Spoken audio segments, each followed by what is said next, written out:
Salut tout le monde! Dans cette vidéo, on va essayer de découvrir ensemble le récit. Alors commençons par une toute petite définition de ce. C'est qu'est-ce qu'un récit?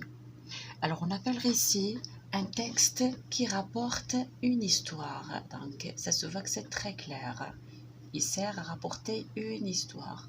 Et pour pouvoir parler de cette histoire, il nous faut des personnages qu'on trouve secondaires et principaux ou bien principaux, ça dépend le nombre, et une action. Et ce qu'on veut dire par une action, c'est une suite d'événements ou bien de péripéties. D'accord? L'ensemble de tout ce qu'on vient de dire se situe bien sûr dans un espace défini, comme une ville, un village, c'est un lieu d'une façon générale ou bien des lieux. Et aussi, il se situe dans le temps, sur l'axe de temps. Une époque, une année, une semaine, d'accord? Alors, l'ensemble ici de cet espace et le temps nous donne ce qu'on appelle le cadre spatio-temporel dans un récit. Alors, les événements dont on vient de parler tout à l'heure peuvent être réels ou imaginaires. Un récit, d'une façon générale, est composé de deux formes de discours. C'est d'une façon générale, je parle bien. C'est de la narration et de la description. Commençons par une toute petite définition concernant la première partie qui est narration.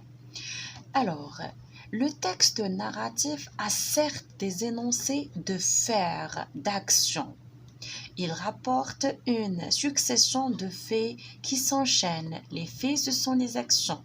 Il est caractérisé par des verbes d'action et de mouvement qui indiquent bien sûr la progression de l'histoire grâce à ces verbes d'action qu'on vient de citer tout à l'heure, à laquelle participent un ou des personnages de l'histoire bien sûr.